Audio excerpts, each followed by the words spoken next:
What's going on, everybody? Mortem here, this time bringing you some hot deals for the hottest months of the year, which is also the Steam Summer Sale, as it would happen. And as usual, for a channel that primarily reviews games, the pricing of said games is of interest to me, especially when I can get a really good deal on games I plan on reviewing, as an example. But a few notes here before we fully dive into it, just to kick this off. In case you're wondering, the only game I have currently bought myself, because I don't already own it, was actually Horizon Forbidden West, and that's not because it was a great deal or anything, it's just that I plan on reviewing it in the future, and I sure didn't want to pay full price for it. And its PC release was like half off for all the DLC and everything, so that seemed like a good enough deal for me personally. Otherwise, what I like to cover in these videos is usually the games that are either relevant because they are recent releases that are getting like their first sale, that kind of thing, or if upcoming games might have other games you might want to buy to get ready for them, like say if a sequel or a game in a certain universe is coming out, maybe you want to play other games in that universe. To that end, given that there are always thousands of games involved in these sales, certainly feel free to throw out the deals that you are particularly interested in down below, which will hopefully do everybody a solid by letting them know they exist. The other thing being that I am based in the US, so I use US dollars as my currency, and thus that is what I am going over in this particular video.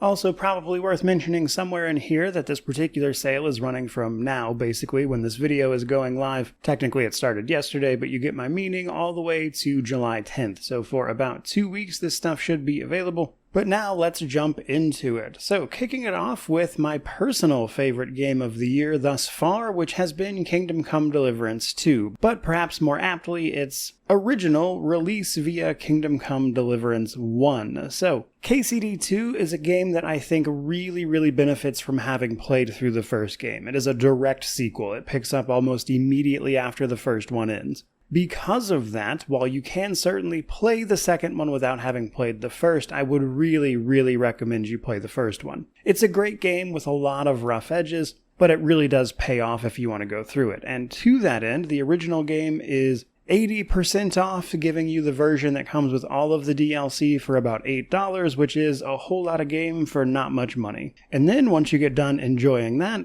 you could also pick up Kingdom Come Deliverance 2 for 20% off, bringing it down to $47 at a base or $64 if you grab the version with the DLC, a couple of which are still upcoming and unreleased, as this game released earlier this year back in February. Which means I believe this is the first time this one has been on sale, as an aside. But KCD 2 is really just a vastly improved and expanded experience from that first title that takes a lot of the lessons they learned there and actually implements them into, frankly, just a better overall experience. I had a blast with it, it's a great RPG, and to that end, I definitely thought it was worth mentioning. But speaking of great RPGs, let's talk Pillars of Eternity for a minute. So, I would hardly be a YouTuber if I did not take a second to humble brag about the fact that just earlier this year I actually completed what is called the Ultimate Challenge for Pillars of Eternity to Deadfire. I love isometric CRPGs, which is what Deadfire is, of course, and I was really looking forward to jumping back into that universe, specifically in the form of Avowed, and I decided to dedicate a whole bunch of time to attempting that challenge, of which I am the 15th official person to complete it, because you have to send like your save file and full recording of the playthrough to Obsidian for the official verification, but I am the 15th since its official inception back in, I believe it was like 2019. I've made a whole bunch of videos about it myself, and you can also find plenty of information out there on the internet about why it is so incredibly difficult, and I tell you all that to tell you that it is clearly a world that I'm passionate about, so let's get into all of that. So you can pick up the first Pillars of Eternity for 75% off, which brings the version with all of its DLC to about $10 US, which is a whole lot of game for $10. But one of the reasons I wanted to mention this franchise is that Pillars of Eternity 1 is actually getting a bit of a surprise, or was a surprise when they announced it at least, update later this year that's going to bring turn-based mode to that RPG. And while that triggered some ever-present rumors of a potential Pillars of Eternity 3, given that they're updating just a really old game in a not insubstantial way, regardless of whether or not that winds up being true, it's a great franchise and people should experience it. While the first one is pretty good, where I think they really hit the ground running was with Deadfire, the game that I actually completed the challenge for, which is itself 75% off, bringing the version of it with all the DLC down to about $15. So if you would like to check out out games that I have spent a not insubstantial amount of time breaking down the lore and everything for, alongside completing ridiculous challenges, you can in fact do so for pretty cheap. And then, if you happen to get really wrapped up in that incredible world, you could check out Avowed, which is itself about 33% off, bringing its base price down to $47, but this one is a bit of a genre shift, and I think a few things got lost in that translation, but it's otherwise pretty good.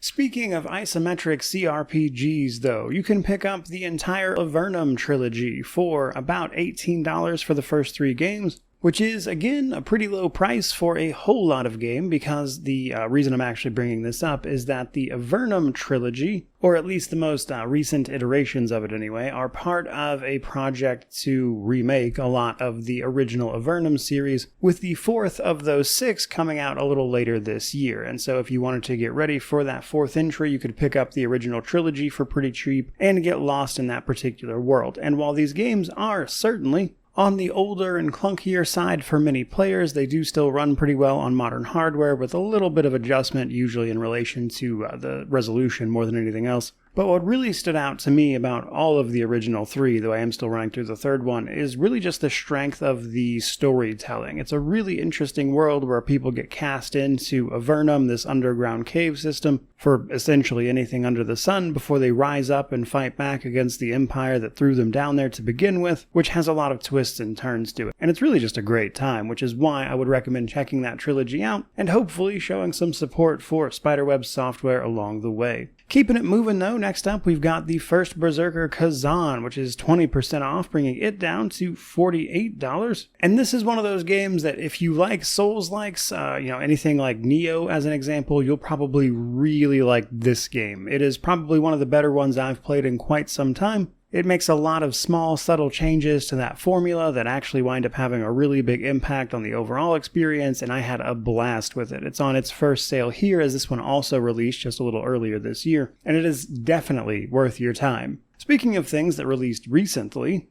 we've also got the Elder Scrolls IV Oblivion Remastered, which released back in April. So Oblivion is one of my personal favorite games of all time, so I was absolutely thrilled to see this remaster dropped, especially after all the rumors and everything. And while it was never like a full price game to begin with, technically, given that it was $50 base, and given all the price increases lately, looks a little better comparatively at least. It's now even a little cheaper, getting a 20% discount for this sale, bringing the base cost down to $40. And while I have extensively covered what Oblivion is, both the original version as well as this remaster, I thought it was a tremendous time. And I hope more people get to have the experiences I had with this game via this remaster. And so I think it getting this initial sale of 20% is a great way to hopefully get people into it. Speaking of Oblivion likes, I guess, we then have Tainted Grail, which is 20% off, bringing it down to $36. This is set in the Tainted Grail, The Fall of Avalon universe,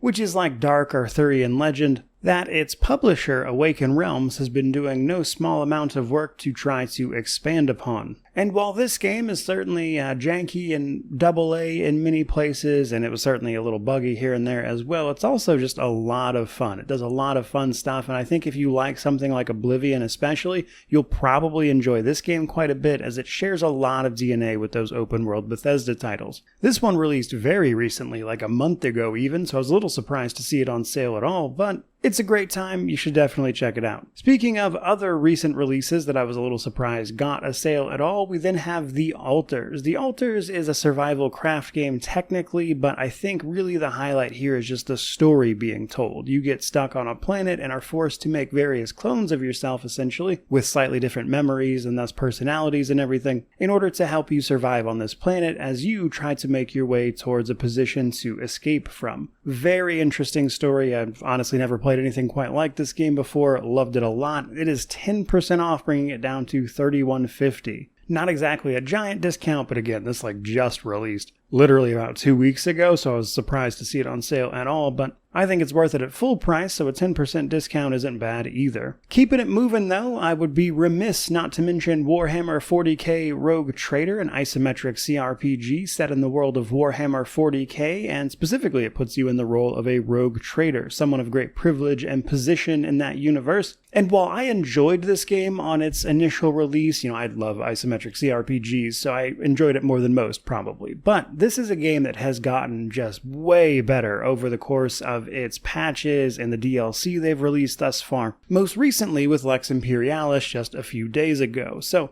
happy to report that if you'd like to check out some of that new stuff, you can do so for a bit cheaper via this sale, as Rogue Trader is 50% off, bringing the base game down to $25 US, and you can pick up Season Pass 1, which includes both of the currently released DLC for $15. So for $40, you could get a tremendous experience. Now, they have recently announced Season Pass 2, which will include a couple more DLCs coming out in 2026, but it will be like a full year before we see those release. And given that Season Pass 2 is not on sale, I wouldn't really recommend that specifically right this second, but just the base game plus the 2 DLCs they have released is a really, really great time. Couldn't recommend it enough. Speaking of great experiences though, just yesterday, from the time of this video, I reviewed the System Shock 2 Anniversary Remaster, which was my first time having played System Shock 2, and it was a really great time.